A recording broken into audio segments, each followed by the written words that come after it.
So dementia Alzheimer's కేసులు పెరుగుతున్నాయి కదా. So is there any proven అంటే దీనివల్ల ఆల్జిమర్స్ను డిమెన్షియా వచ్చిందని చెప్పడానికి ఏమన్నా ప్రూవెన్ లేదా? సో కొంతమంది అల్యూమినియం కానీ అంటారు, కొంతమంది స్మోకింగ్ కానీ ఆల్కహాల్ కానీ. So is there any 100% reason is there? అంటే డిమెన్షియాలో మేము అదే చెప్తున్నాం, డీజనరేటివ్ అంటాం. ఆల్జిమర్స్ని డీజనరేటివ్ డిమెన్షియా అంటాం. అంటే బ్రెయిన్ ఇస్ డీజనరేటింగ్, అంటే బ్రెయిన్ సెల్స్ డ్యామేజ్ అయిపోయి డీజనరేట్ అయిపోతుంది. So this degenerative dementias separate అనమాట.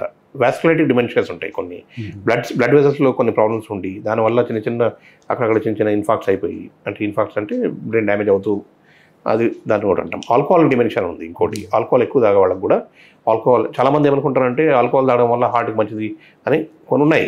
అవన్నీ to my knowledge there all studies done only with respect to the heart. What is happen to the brain ఎవరు study చేయలేదు.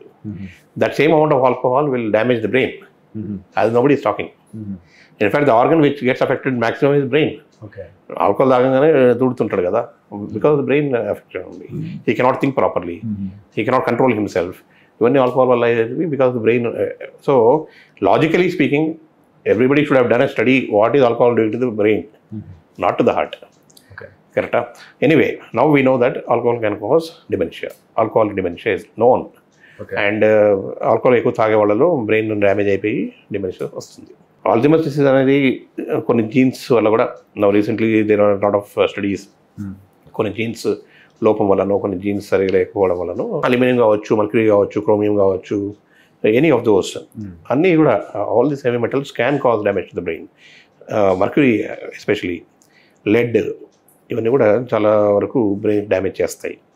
So people who are working with mercurial salts ఇట్లాంటి వాళ్ళకంతా damage అయ్యేటివి అనమాట in the past. Now days most of the things have become ఈ polymers. So ఈ మధ్యలో ఈ మర్క్యూరీతో కానీ ఇట్లాంటివి హెవీ మెటల్స్తో పనిచేయడం తగ్గింది కాబట్టి that thing may not be very అంటే చాలా తక్కువ మంది ఆ ఫీల్డ్లో ఉంటారు కాబట్టి. So, but any heavy metal can cause damage to the brain. And they can get damage to the other organs also. Copper ఇట్లాంటివి కూడా వేరే ఆర్గన్స్ కూడా డ్యామేజ్ చేస్తాయి, కంటికి డ్యామేజ్ చేస్తాయి.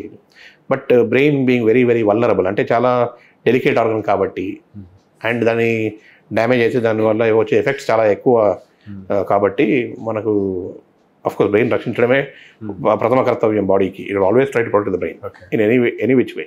సో ఇంకోటి సార్, ఇది ఇప్పుడు ఇంత అభివృద్ధి చెందిన తర్వాత కూడా ఇప్పుడు స్టిల్ ఆల్జిమర్స్కు ఒక ఖచ్చితమైన చికిత్స ఎందుకు లేదు? ఇప్పటికీ మనం దాన్ని అంటే తగ్గిస్తున్నాం, వేగాన్ని తగ్గిస్తున్నాం తప్పించి పూర్తిగా నయం చేయలేకపోతున్నాం కదా. సో రీసెర్చ్ అంటే ఆల్జిమర్స్ ఒకటే కాదు, ఇన్ మెడికల్ సైన్స్ మనకు almost million diseases are there which don't have a cure. Cure లేనివి చాలా ఉన్నాయి.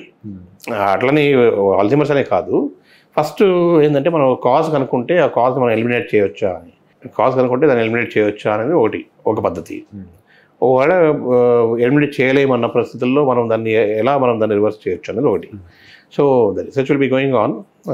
ఆల్జిమర్స్లో ఏమవుతుందంటే న్యూరోఫిబ్రిల్లరీ ట్యాంగిల్స్ అని, as the brain gets damaged ముళ్ళు పడిపోతాయి అనమాట, న్యూరోనల్ సెల్స్లో చిక్కులు పడిపోతాయి. అందుకే they cannot think properly. Information cannot flow easily because చిక్కులు పడిపోయి ఉంటాయి. దాన్ని న్యూరోఫిబ్రిల్లరీ ట్యాంగిల్స్ అంటాము.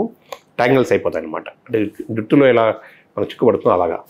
సో ఈ ట్యాంగిల్స్ ఎలా ఉంటాయి అనేది ఎప్పుడో తెలుసు మనకు, 50 years బ్యాకే తెలుసు. Because they did the study of the brain of those Alzheimer's patients, biopsy తీసి చూసి కనుక్కున్నారు దాన్ని.